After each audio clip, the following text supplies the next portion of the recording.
beliau nyuruh saya untuk mandi kembang supaya saya keluar dari posisi nggak pintar ini. Kerja di tiket.com, keluarga gue ngira gue itu kerja jual tiket. Gaji di Dubai berapa sih Kak? Gitu.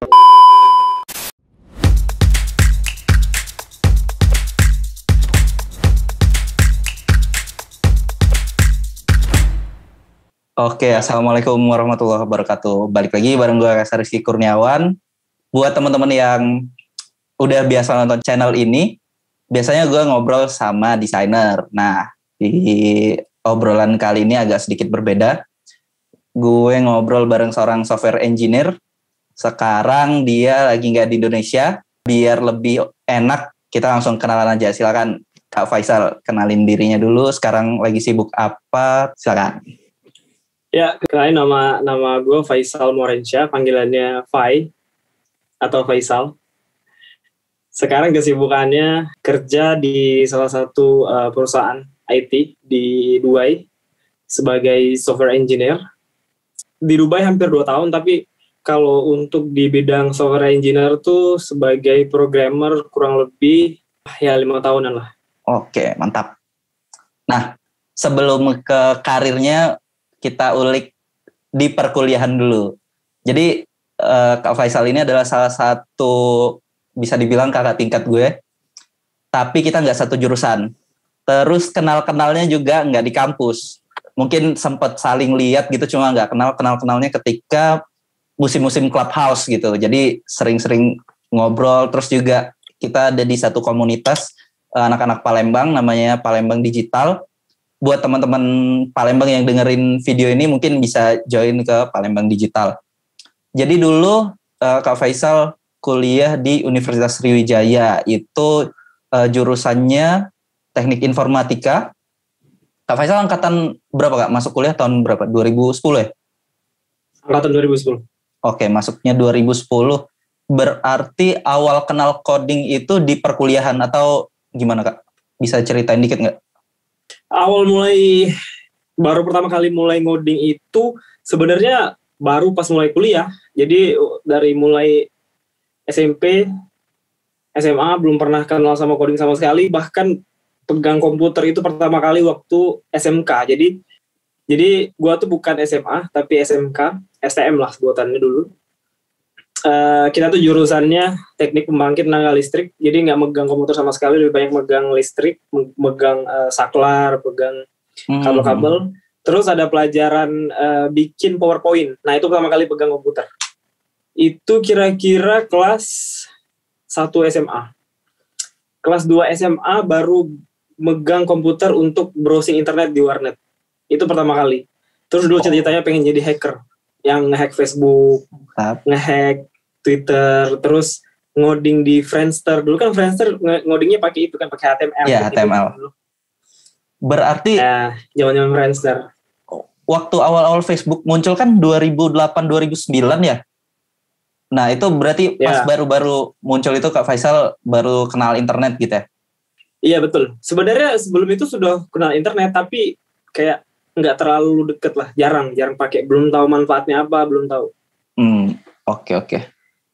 Terus belajar ngoding tuh apakah karena tugas, karena terpaksa, atau emang penasaran gitu?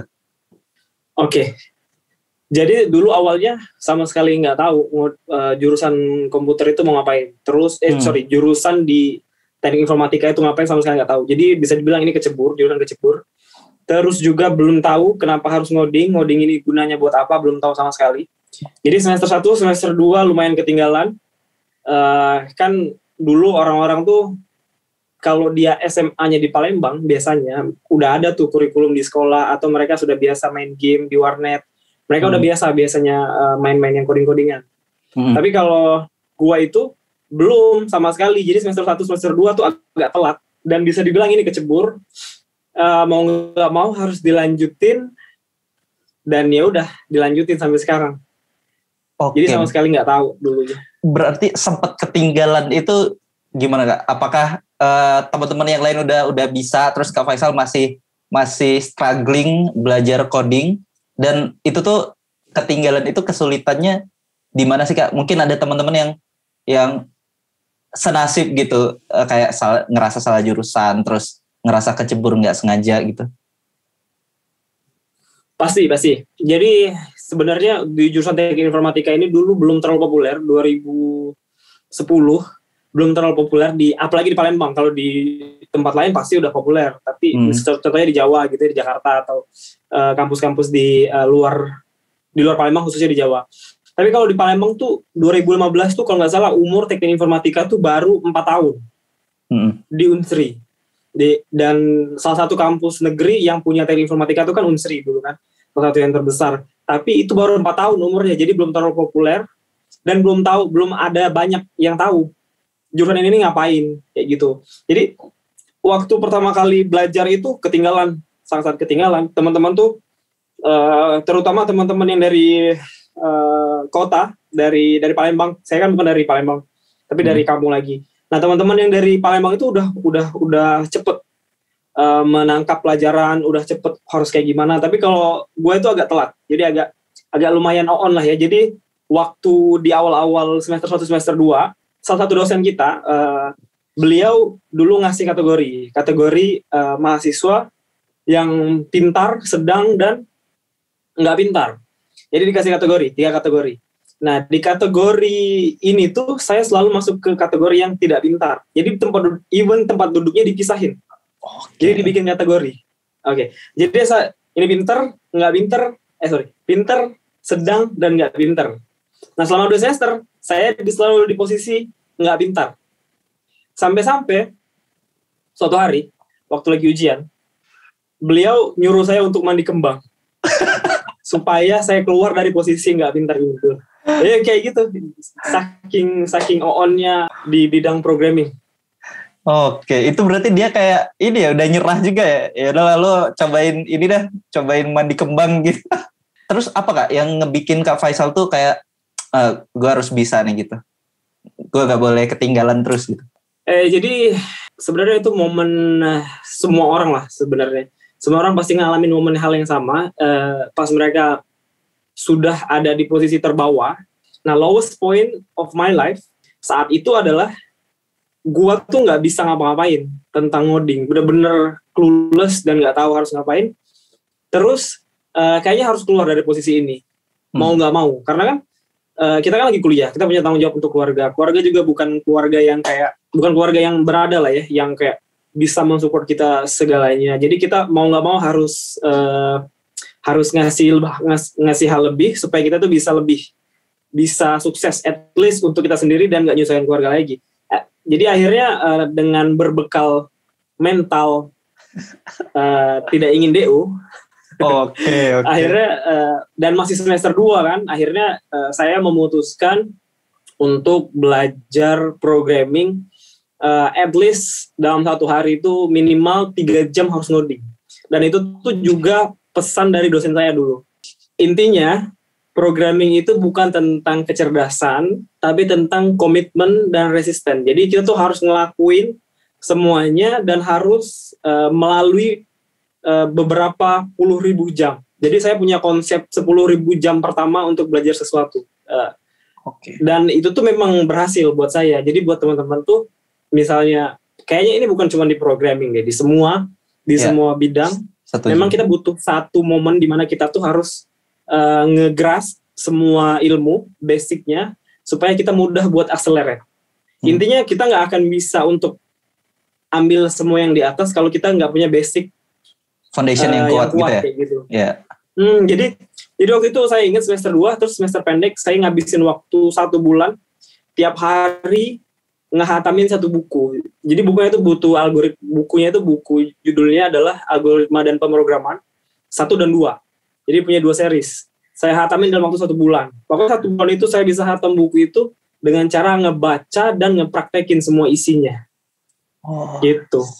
Itu berarti otodidak atau ada mentor atau gimana Kak? Berbekal buku cuman. Jadi enaknya programming salah satu bidang ilmu pengetahuan di mana semuanya itu bisa dilakukan otodidak. Bahkan kalau kita nggak punya mentor pun kita tetap bisa YouTube gitu kan. Di YouTube kan banyak kan tutorial dari teman-teman di India kan. Bagus-bagus waktu itu. Kita tuh beda dengan bidang lain, contoh kesehatan. yang harus praktek di rumah sakit.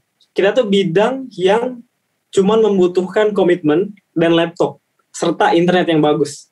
Udah Betul. cukup dengan bekal 3 itu kita bisa accelerate. Jadi menurut gua saat itu bakal sia-sia banget kalau gak dimanfaatin. Oke. Nah, terus gue penasaran ini sih. Tadi Kak Faisal sempat mention di tahun itu, anggaplah itu tahun 2010-2011, startup belum sepopuler sekarang di Indonesia. Terus juga tadi Kak Faisal sempat bilang sumber belajar masih sedikit gitu kan. Terus di situ Kak Faisal berarti nggak ada pikiran buat wah nanti akan berkarir jadi ini. Yang penting gas dulu aja gitu ya. Nah, jadi dulu itu saya sebenarnya beruntung. Jadi waktu itu memang belum banyak startup di Indonesia. Yang lagi berkembang saat itu tuh adalah software house. Jadi banyak perusahaan-perusahaan yang berkembang. Jadi mereka tuh kerjanya dari rumah, tapi mereka bikin produk-produk software kayak gitu. Jadi dulu pikiran saya cuman bisa bikin software house doang. Nggak ada kepikiran untuk kerja di startup, luar negeri dan lain-lain, nggak ada.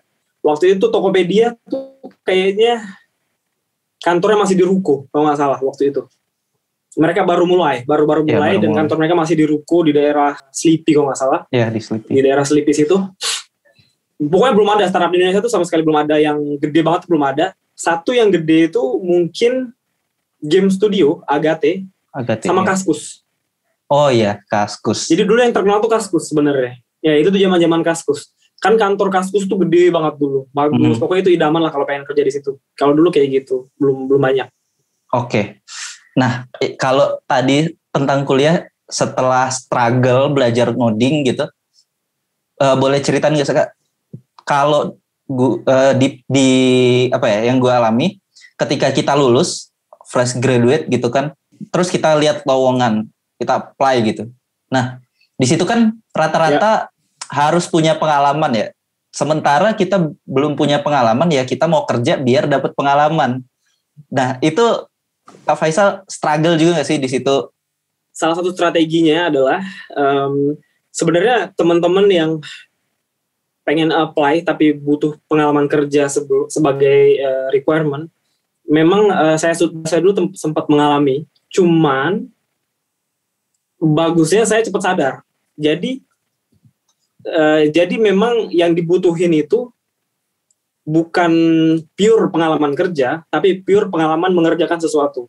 Jadi beberapa perusahaan, mereka tuh sebenarnya nggak terlalu fokus dengan di kantor mana Anda bekerja, dan berapa lama pengalaman Anda, tapi lebih ke Anda pernah ngerjain apa, proyeknya apa. Nah, saya tuh cepet ngerti itu, sampai akhirnya saya mutusin untuk nggak terlalu fokus ketika mau melamar kerja, nggak terlalu fokus dengan pengalaman kerja di mana, tapi gue ngerjain banyak project, entah itu project pribadi, entah itu project bareng-bareng, entah itu project punya perusahaan, pokoknya dikerjain banyak project, dan portofolio inilah yang dijadiin modal ketika kita mau ngelamar kerja. Dan itu salah satu tips juga sebenarnya, sampai sekarang masih relevan. Kalau emang nggak punya pengalaman kerja, fresh graduate, berarti manfaatin waktu kosong untuk ngerjain proyek, supaya ketika nanti interview, meskipun ditanya kita nggak punya pengalaman kerja, kita tetap punya pengalaman mengerjakan sesuatu. Oke.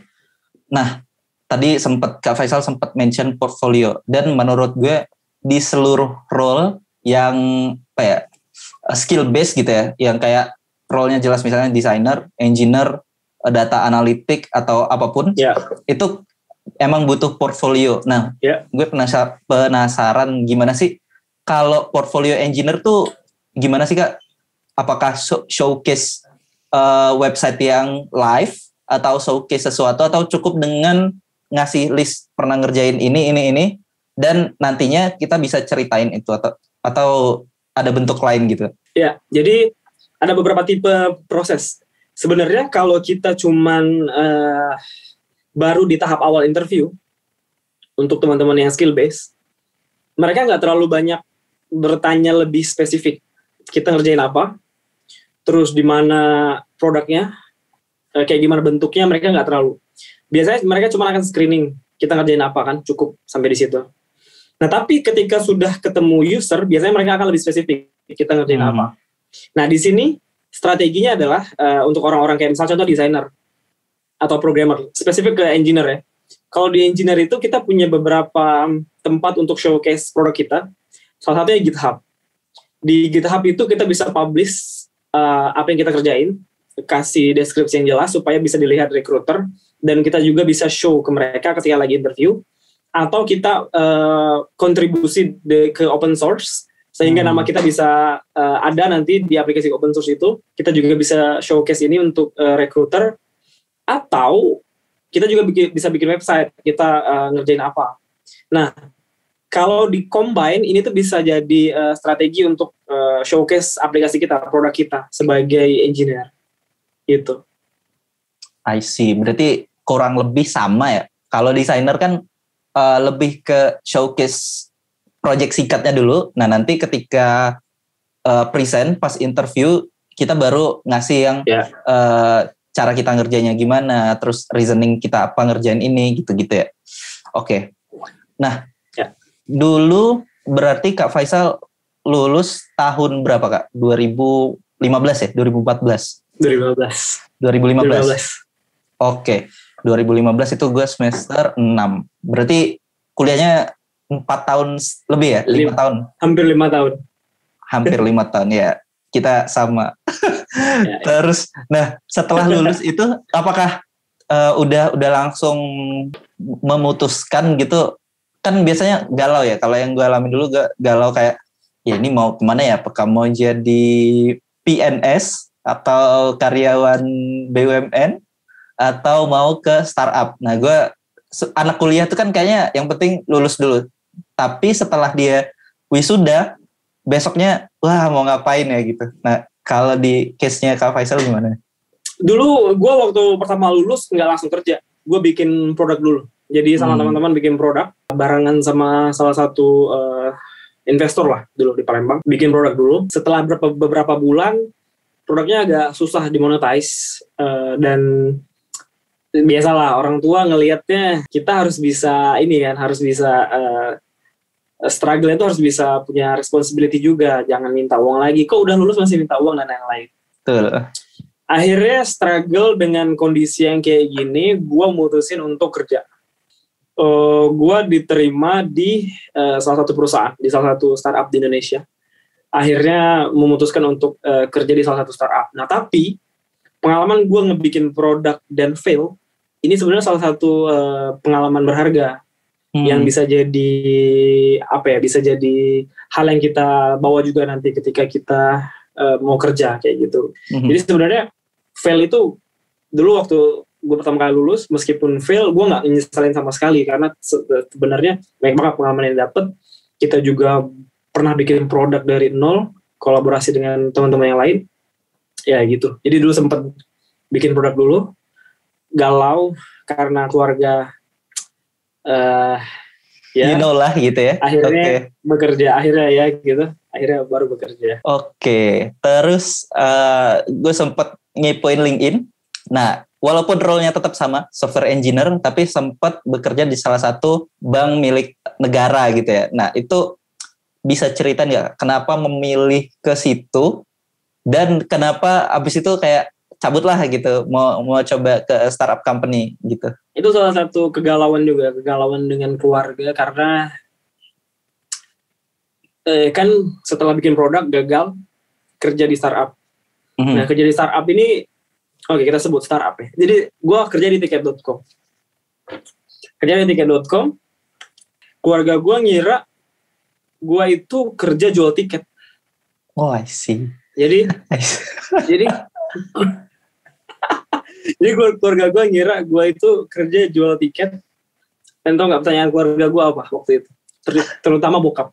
Dia jual tiketnya di mana? Di ruko atau di pasar? Oke. Itu berat sih. Itu jawabnya berat sih. Mau ngejelasin tiket.com itu perusahaan apa agak berat. Terus ya pokoknya agak berat lah. Akhirnya sana sini. Gue mutusin untuk pindah ke BUMN. Itu juga karena ada teman yang nge-refer. Jadi saat itu setelah di tiket.com sebenarnya gue pindah lagi ke salah satu startup lagi. Setelah dari startup yang kedua ini baru gue ke BUMN. Teman yang nge-refer masuk sebagai karyawan kontrak. Akhirnya mereka punya lowongan sebagai ODP. Gue daftar, gue diam-diam tuh daftar sebagai ODP karena udah jadi karyawan kontrak, tapi kan nggak tetap kan. Gue akhirnya memutuskan untuk daftar sebagai ODP di perusahaan yang sama, diterima. Akhirnya gue jadi karyawan tetap. Jadi kerja di situ kurang lebih 2 tahun juga, hampir 2 tahun. Sorry, gue mutusin. Berarti ke BUMN itu setelah dari tiket.com gitu ya? Dari tiket.com. Oke. Lanjut Kak. Oke, dari tiket.com ke BUMN. Oke. Terus kan di BUMN hampir 2 tahun tuh. Hampir 2 tahun di BUMN. Gue ngerasa kalau ini bukan bidang gue. Karena apa? Di BUMN itu role-nya nggak terlalu software engineering. Jadi dia lebih banyak ke manajerial. Jadi memang ODP itu kan memang orang-orang yang disiapin untuk manajerial. Jadi lu nggak ngurusin teknikal banget. Kalau untuk teknikal banget biasanya kan dia punya vendor. Jadi lu nggak harus ngurusin itu.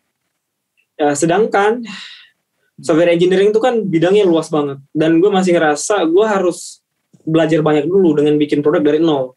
Dan gue nggak dapetin itu. Karena di sana mereka ketika kita udah ada di fase tertentu, kita harus bisa nge-manage secara garis besar, nggak scoop kecil banget. Misalnya kita harus deal dengan stakeholder lebih banyak, terus juga kita harus nentuin timeline, project management, dan lain-lain. Jadi kerjaannya agak tercampur antara manajerial dan technical. Nah, gue nggak ngerasa nyaman dengan posisi itu saat itu.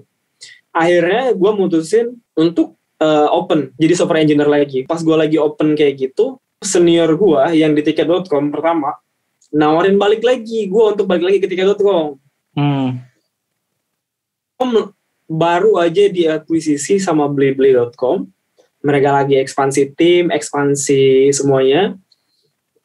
Mereka buka lagi lowongan dan gue ditawarin lagi sama senior gue yang dulu. Akhirnya senior gue ngechat, gue iyain, akhirnya cocok. Gue putusin kalau yang gue pengen ada di tiket.com dan gue pengen itu. Jadi selama 2 tahun itu di BNI gue ngerasa gue nggak ada yang gue dapat, akhirnya gue pindah ke tiket.com kayak gitu. Nah berarti CLBK gitu ya Kak ya, dari tiket.com CLBK ke Bank BUMN, terus CLBK lagi ke tiket.com lagi. Nah setelah itu gue sempet ikutan ini kan ngobrol bareng Kak Faisal pas di Clubhouse dan juga pas di Palembang Digital. Itu Kak Faisal sempat mention kalau setelah itu Kak Faisal cobain tes di beberapa company internasional gitu ya, dan itu banyak banget, terus gagal lagi, coba terus, dan akhirnya malah dapet tawaran di company yang sekarang. Itu bisa diceritain nggak Kak prosesnya? Terus kenapa segetol itu gitu? Jadi di tiket.com kurang lebih 2 tahun lagi, hampir 2 tahun, gue dapet banyak pengalaman. Bikin produk dari nol, bikin produk dengan teknologi terbaru, sempat punya tanggung jawab untuk nge-deploy salah satu produk di tiket.com, which is hampir semuanya udah didapat. Gue ngerasa gue butuh pengalaman lebih, bukan cuman bikin produk doang. Karena menurut gue bikin produk doang itu tuh adalah hal basic yang harus lu punya sebagai software engineer dong.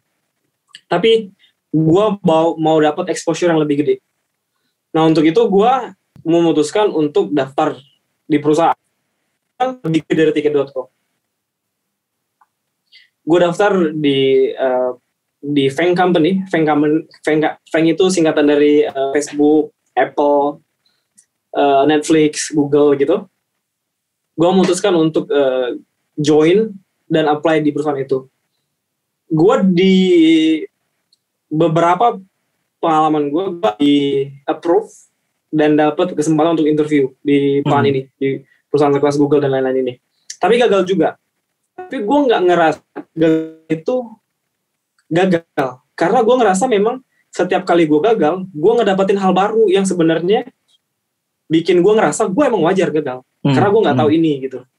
Nah, akhirnya satu demi satu, setiap kali gue gagal, gue malah ngerasa penasaran, kok gue nggak punya sih ilmu ini selama gue kerja di tiket.com. Makanya gue tambah lagi, dan nggak kerasa hampir lebih dari 100 perusahaan gue udah apply. Oh, oke. Nggak kerasa. Sampai akhirnya gue ngerasa gue udah full banget nih.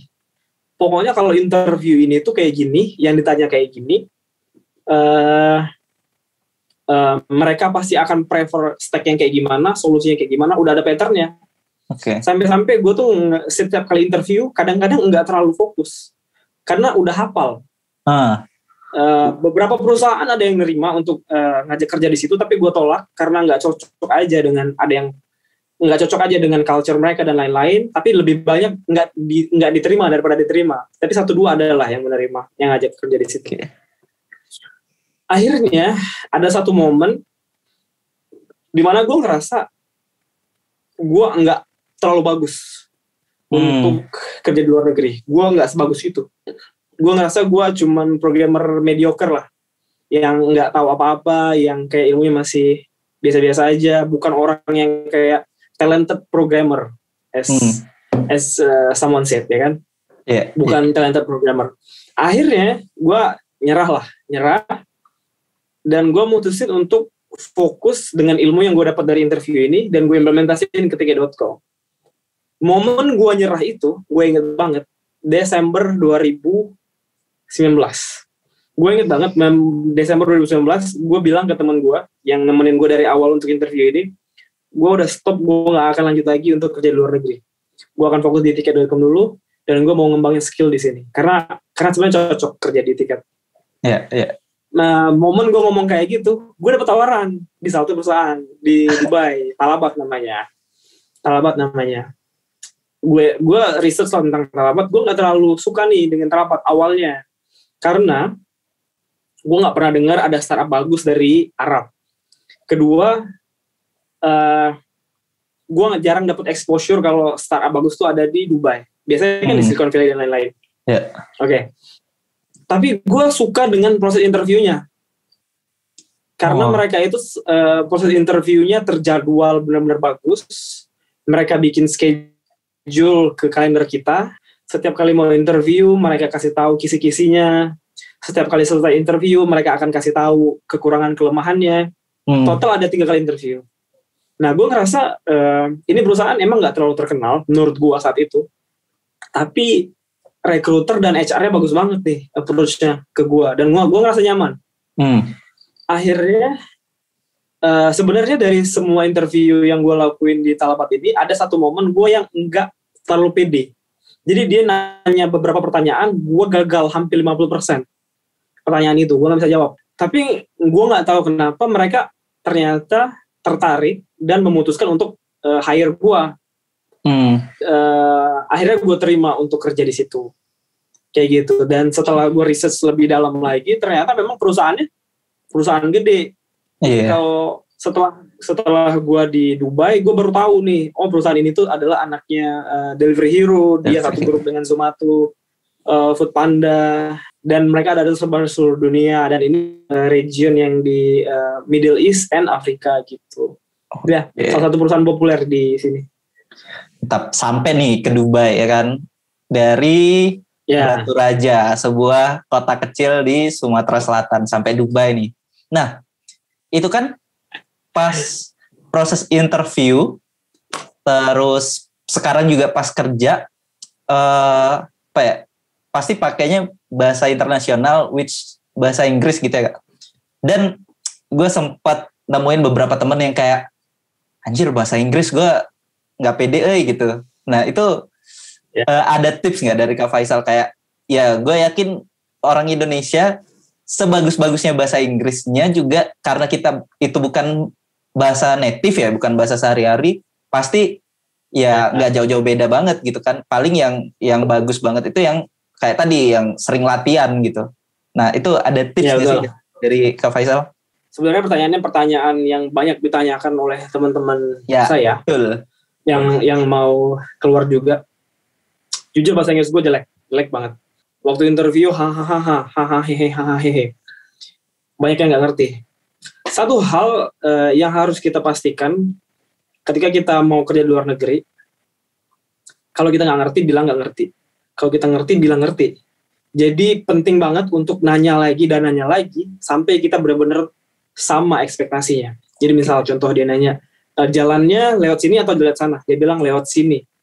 Sorry, misalnya gua mau mastiin lagi, berarti lewat sini ya, bukan lewat sini, kayak gitu. Sesederhana kayak gitu.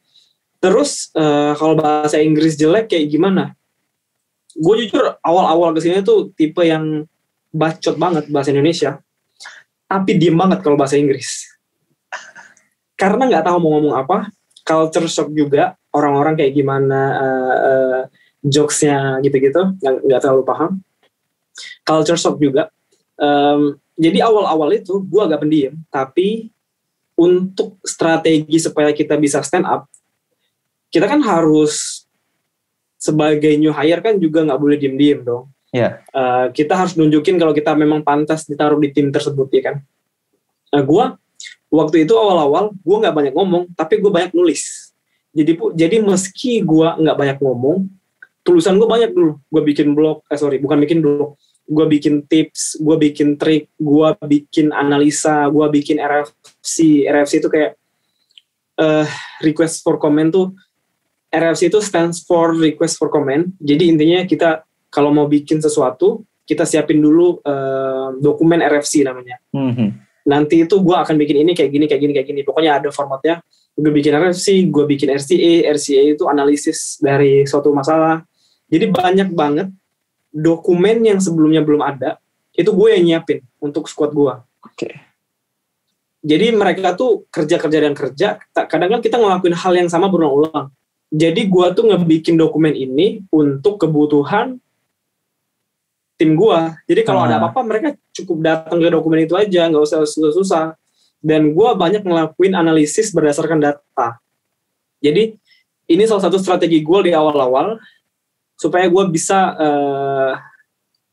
kelihatan kalau gue tuh hire yang punya potensi gitu. Tapi di pertengahan manajer gue notice kalau gue nih kayaknya orangnya agak pemalu, agak sedikit nggak terlalu berani kalau ngomong. Dia sering bilang nggak usah terlalu hesitant, nggak usah malu-malu, lu harus ngomong katanya. Kalau lu punya masalah dengan komunikasi, lu bilang sama gue. Nanti kita akan diskusikan gimana caranya supaya komunikasinya nggak malu-malu, jangan takut-takut kayak gitu. Dan ini salah satu salah satu kelebihan kantor gue ini. Ketika kita punya kekurangan, kita bahas. Jadi di kantor gue itu kita punya monthly connect sama weekly connect. Weekly connect itu per 2 minggu kita akan ngobrol dengan manajer tentang performa kita dan lain-lain. Misalnya contohnya tadi kan komunikasi gue agak terlalu malu-malu ya. Dia akan kasih masukan. Nah ini tuh akan dikomunikasikan dengan senior engineer lagi. Senior manager lagi. Jadi senior manager tuh tahu. Benar-benar tahu siapa aja di tim itu yang performanya ini butuh dibantu. Dan itu tuh menurut gua ngaruh ya. Ketika senior manager lu, bukan manager lu ya, senior manager lu turun ke bawah untuk nge-support lu. Setiap 1 bulan tuh ngobrol dengan senior manager. Dia tuh datang untuk support kita. Jadi dia turun ke bawah, datang untuk support kita kalau ada masalah, masalahnya apa. Terus kalau kita memang kadang-kadang karena dia tahu masalahnya, dia support langsung ngomong, tenang aja, lu dapat support gua, lu pokoknya lakuin aja yang terbaik, nggak usah takut. Dapat support yang kayak gitu menurut gua penting banget.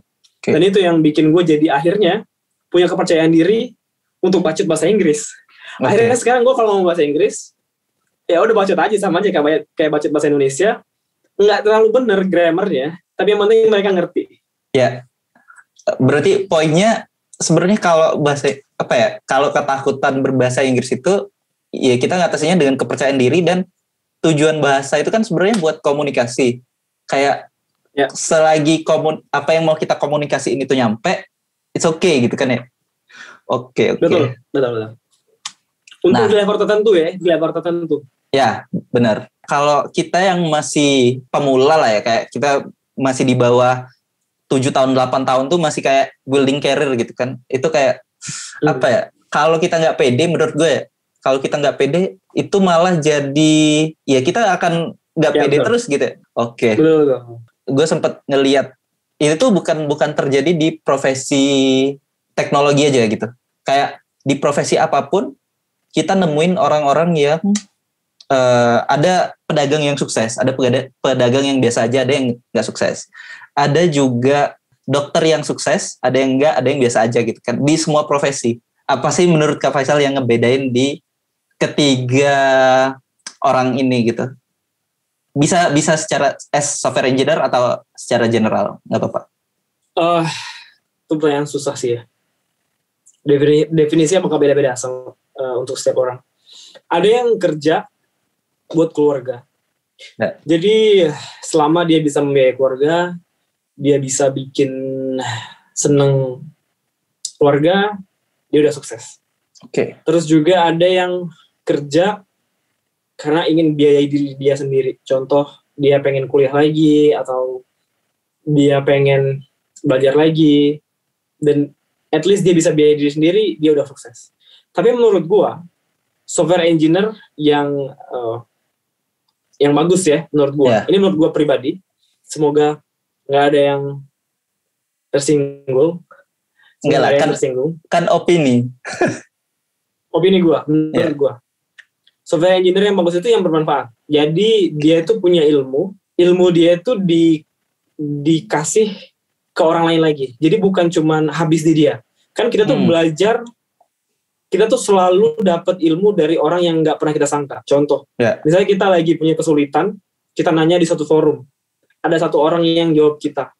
Biasanya kan jawaban itu tuh kita nggak pernah sangka, tapi itu ngebantu kita kan.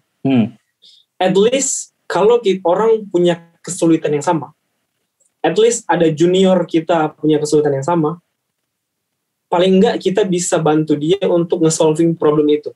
Sampai di situ, menurut gue itu software engineer udah tipe-tipe orang yang software engineer yang bagus menurut gue. Nah, lebih dari itu kayak gimana?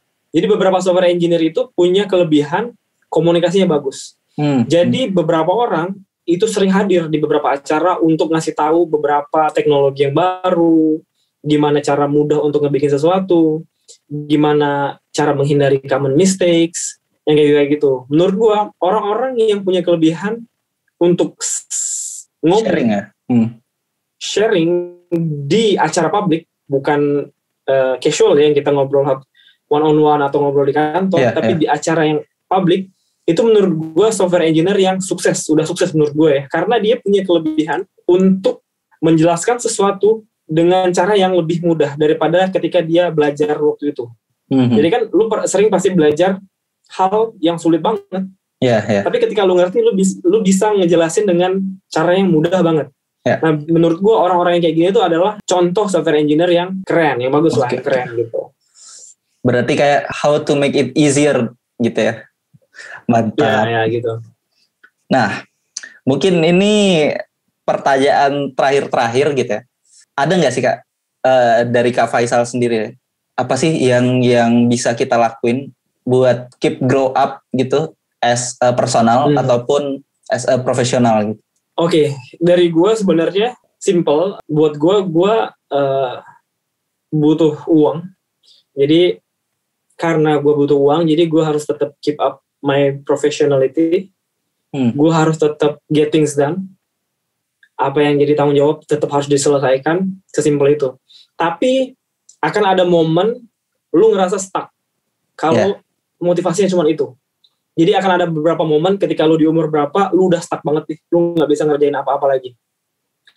Dan menurut gue ada satu filosofi yang sebenarnya kita udah diajarkan, tapi lebih detail dan lebih mudah dijelaskan oleh filosofinya Ikigai. Jadi Ikigai itu adalah konsep untuk mengetahui purpose kita tuh hidup untuk apa, gitu kan. Jadi yang paling penting menurut gue adalah kita harus keep curiosity dulu, harus tetap penasaran. Nah, kita tuh sebenarnya supaya kita bisa grow, artinya kan kita harus bermanfaat dan harus nge-breakdown wall terakhir dalam hidup kita. Jadi kita tetap harus nge-break sesuatu. Kalau kita selamanya ada di comfort zone kan nggak akan mungkin nge-break pintu terbaru kan. Kita tuh harus selalu melewati satu pintu tertentu dalam hidup kita supaya kita bisa ngelihat sesuatu yang baru, dan di momen itulah biasanya kita merasa kita grow. Dan biasanya yang memicu itu adalah kita bermanfaat enggak untuk lingkungan kita, atau kita penasaran enggak dengan sesuatu yang baru. Nah, untuk itu kita penting banget untuk paham apa yang kita pengen. Penting banget untuk paham kalau comfort zone enggak ngebawa kita kemana-mana. Selalu penasaran dan selalu berikan manfaat untuk orang lain. Kayak gitu. Berarti kita harus tahu dulu nih goals kita apa yang kita bisa juga, dan kata Steve Jobs ya, stay hungry, stay foolish gitu. Nah, betul sekali Bapak. Oke, mantap sekali. Mungkin di obrolan ini gue nggak banyak bahas soal software engineeringnya, karena emang kebanyakan audiens gue itu adalah desainer, tapi mindset dan pola pikir yang udah kita bahas tadi itu mungkin bisa bermanfaat buat teman-teman sekalian ya. Gitu. Kalau dari Kak Faisal ada nggak tambahan buat teman-teman yang ngelihat video ini ataupun yang pengen Kak Faisal sampaikan gitu? Gue cuma pengen nyampein kalau lu pengen sesuatu, lu nggak perlu khawatir tentang resikonya. Gue nggak pernah tahu gue akan bisa ada di sini hari ini. Gue 5 tahun yang lalu masih makan pempek sepeda di Palembang di pinggir jalan. Gue masih keliling-keliling di kampus untuk belajar dan nggak tahu ngapain gue belajar di kampus.